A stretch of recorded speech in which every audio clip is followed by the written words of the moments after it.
Hi friends, welcome to my channel Sneha's kitchen recipes taste of Telangana. ఈరోజు చేస్తున్న recipe ఏంటంటే దొండకాయ ఫ్రై.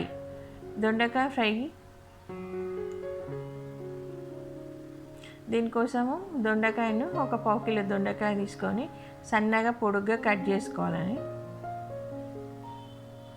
దీనికి కావాల్సిన ఐటమ్స్ ఏంటంటే ఇంగ్రీడియంట్స్ ఏంటంటే 2.5 స్పూన్ల శనగపిండి, 1.5 స్పూను బియ్యపిండి మంచి క్రిస్పీనెస్ కోసమని బియ్యపిండి వేస్తున్నాను. దీంట్లోకి ఒక పావు టీ స్పూను పసుపు, ఒక 1.5 స్పూను కారం, మామూలుగా మనం వాడుకునే కారము, కొంచెం ధనియాల పొడి, 1 స్పూను సాల్టు, టేస్ట్కి తగ్గట్టు మీరు అడ్జస్ట్ చేసుకోండి.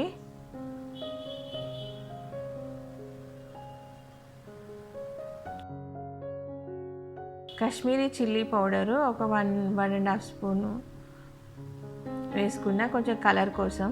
కొంచెం అల్లం వెల్లుల్లిపాయ పేస్ట్ హాఫ్ టీ స్పూను. ఇప్పుడు ఇవన్నీ మొత్తం మిక్స్ చేసుకోవాలి. అన్నీ కలుపుకొని దాంట్లోకి సన్నగా తరిగి పెట్టుకున్న దొండకాయ కూడా వేసుకొని కిందికి మీదకి కలపాలన్నమాట.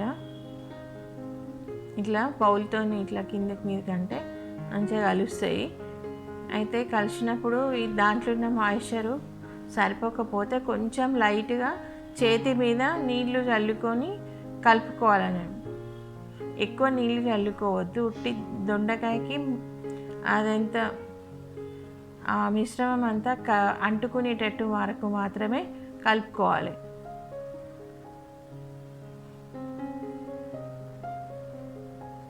ఎక్కువ అస్సలు వేసుకోవద్దు. చేయి మీద అట్లా వేసుకొని కొంచెం చిలకరించుకున్నట్టు కలుపుకోవాలి నీళ్ళు వేసుకొని.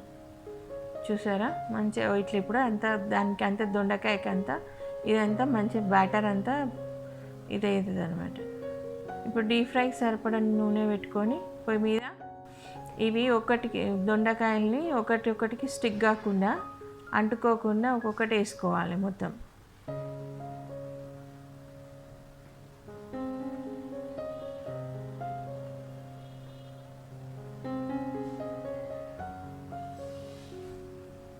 మీడియం లో ఫ్లేమ్లో పెట్టుకొని వేయించుకోవాలి. హై ఫ్లేమ్లో పెట్టుకుంటే ఏమవుతుందంటే మొత్తం మాడిపోతాయి, దొండకాయ మాత్రం వేగదు.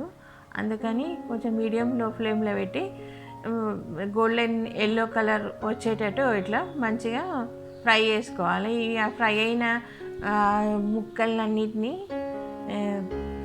ప్లేట్లోకి తీసుకోవాలి. టిష్యూ పేపర్ వేసి ప్లేట్లోకి తీసుకోవాలి. ఇప్పుడు ఇంకొక అయింది కదా, అది కూడా మనం ఇప్పుడు అట్లానే వేసేసుకొని ఫ్రై చేసుకుందాం మొత్తం.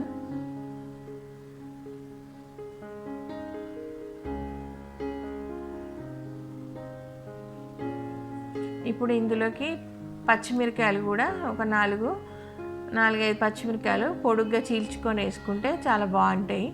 అందులోకి వేసేసుకున్నా డైరెక్ట్గా అవి కూడా ఫ్రై అయిపోతాయి అన్నమాట దొండకాయతోటి. ఇప్పుడు ఇవన్నీ తీసేసుకోవాలి. ఫ్రై అయిపోయిన దొండకాయనంతా తీసి ప్లేట్లోకి వేసుకొని ఇప్పుడు ఇదే నూనెలోకి మనం ఇప్పుడు పల్లీలు వేయించుకోవాలి. పావు కప్పు లేకపోతే హాఫ్ కప్పు పల్లీలను వేసేసుకోవాలి. అది అకార్డింగ్ టు మన టేస్ట్. కొంచెం ఎక్కువ తినాలనుకున్న వాళ్ళు ఎక్కువ వేసుకోవచ్చు, లేకపోతే తక్కువ అయితే తక్కువ. కానీ కొంచెం పల్లీలు ఎక్కువ ఉంటేనే టేస్ట్ బాగుంటుంది. ఇవి కూడా దూరగా వేయించుకొని అదే ప్లేట్లోకి తీసుకోవాలి. ఇప్పుడు ఇందులోకి మనము కరివేపాకు ఒక గుప్పెడంతా అందులో వేసుకోవాలి. వేసుకునేటప్పుడు మూత పెట్టుకోవాలి, లేకపోతే పైన జిల్లుతుంది అన్నమాట. ఈ కరివేపాకు పైనుంచి వేసుకుంటే చాలా టేస్టీగా ఉంటుంది, క్రిస్పీగా ఉండి మనకు దొండకాయ ఫ్రైలోకి ఇది మంచిగా ఉంటుంది అన్నమాట. అయిపోయింది. కొంచెమే ఒక 1 మినిట్ హాఫ్ మినిట్లో వేగిపోతాయి. ఇప్పుడు ఇవన్నీ తీసుకొని కలిపేసుకోవాలి అంతే. ఇప్పుడు మనం ఇవన్నీ సర్వింగ్ బౌల్లోకి వేసుకుంటే దొండకాయ ఫ్రై క్రిస్పీగా ఉంటుంది, మంచిగా క్రిస్పీగా అవుతుంది. ఇది సాంబారు, చారు, వేటికైనా సైడ్ డిష్గా చాలా బాగుంటుంది. మీకు కనుక ఈ వీడియో కనుక నచ్చినట్టయితే లైక్ చేయండి, షేర్ చేయండి, నా ఛానల్ని సబ్స్క్రైబ్ చేసుకోండి మరిన్ని వీడియో అప్డేట్ కోసం. Thank you for watching my video.